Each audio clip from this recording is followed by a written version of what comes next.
প্রথমেই আপনাকে ধন্যবাদ জানাচ্ছি। আজকে আপনি আমাদের মধ্যে উপস্থিত হয়ে আজকে আমাদের এই কমেন্ট নেওয়ার জন্য।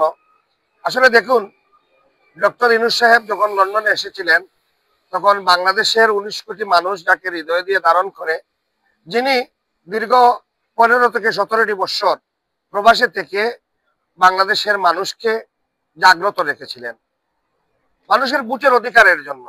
বাংলাদেশের মানুষকে সাহস দিয়েছিলেন, শক্তি দিয়েছিলেন মানুষের অধিকার আদায়ের জন্য, সংগ্রামের জন্য।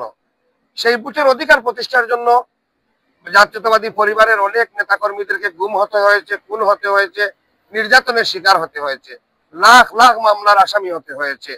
এত নির্যাতন, এত নিপীড়ন, এত অত্যাচারের পরেও জাতীয়তাবাদী দলের নেতাকর্মীরা, বিএনপির ভারপ্রাপ্ত চেয়ারম্যান দেশনায়ক জনাব তারেক রহমান সাহেবের দিক নির্দেশনায় মানুষ আন্দোলন করেছিল, সংগ্রাম করেছিল খুনি হাসিনার পতনের জন্য।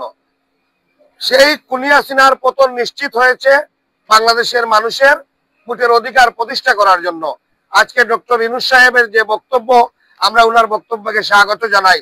আমরা বিশ্বাস করি, মনে প্রাণে বিশ্বাস করি, লন্ডন বৈঠকে যে সিদ্ধান্ত হয়েছিল এবং যে প্রেস ব্রিফিং হয়েছিল, সেই সিদ্ধান্ত অনুযায়ী আগামী ফেব্রুয়ারি মাসের প্রথম সপ্তাহে বাংলাদেশের জাতীয় সংসদ নির্বাচন অনুষ্ঠিত হবে এবং সেই নির্বাচনে সকল দলের অংশগ্রহণের মাধ্যমে একটি স্মরণকালের নিরপেক্ষ ইলেকশনের মাধ্যমে আমাদের মনে প্রাণে বিশ্বাস জাতীয়তাবাদী দল ক্ষমতায় আসবে।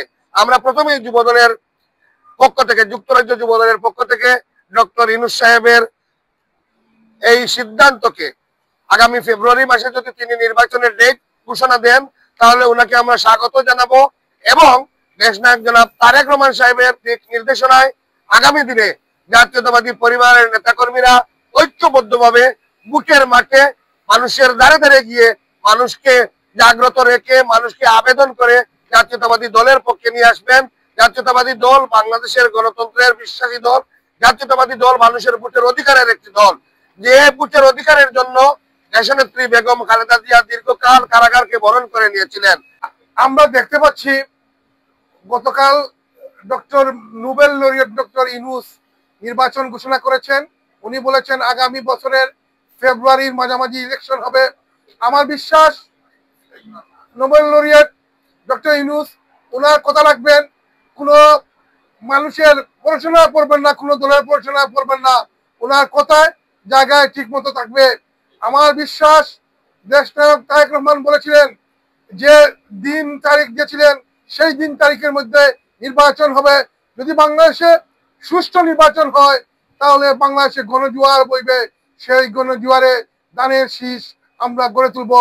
যতক্ষণ পর্যন্ত ধানের শীষ আমরা গড়ে তুলব, ততক্ষণ পর্যন্ত আমরা মানুষের দ্বারে দ্বারে গিয়ে ভোট ভিক্ষা চাইব এবং ফল নিয়ে আমরা গড়ে আসবো। যতক্ষণ পর্যন্ত নির্বাচন এবং নির্বাচন কমিশনার যদি ভোট সুষ্ঠুভাবে গণনার পর এরপর আমরা গড়ে ফিরে যাব এবং বাংলাদেশের মানুষের প্রতি আকুল আবেদন, আমাদের দল যে যাকেই নমিনেশন দিবে সেই তাকেই দানের শীষের মাকে আপনারা ভোট দিবেন। এবং ডক্টর ইউনূসের ক্যাবিনেট বলেছিল প্রবাসীদেরকে ভোট দেওয়ার জন্য ওরা সুযোগ সৃষ্টি করে দেবে। আমি এখান থেকে দাবি জানাচ্ছি আমাদের প্রবাসে যারা আছে, যারা বহির্বিশ্বে যারা বাঙালি মানুষ আছে, ওদেরকে ভোট প্রয়োগ করার সুযোগ করে দেওয়ার জন্য। এবং ভোট দিলে আমরা দেশের মানুষের পাশাপাশি আমরা বুঝতে পারবো হ্যাঁ আমরা নির্বাচনে আমরা শরিক হয়েছি। তাই আমাদের এই সুযোগটা করে দিবেন, এই আশা, এই বিশ্বাস রেখে আবারও বাংলাদেশের জাতীয়তাবাদী আদর্শের সকল নাগরিকের প্রতি আমার অনুরোধ রইল, মা মাটির মানুষের নেত্রী দেশ নেত্রী বেগম খালেদা জিয়ার প্রতীক ধানের শীষ এবং শহীদ প্রেসিডেন্ট জিয়া রহমানের প্রতীক ধানের শীষ, দেশ নায়ক তারেক রহমানের প্রতীক ধানের শীষকে আপনারা বিজয়ী করে গড়ে ফিরবেন। দেখা হবে ইনশাআল্লাহ বিজয়ের মাঠে। ধন্যবাদ আপনাকে।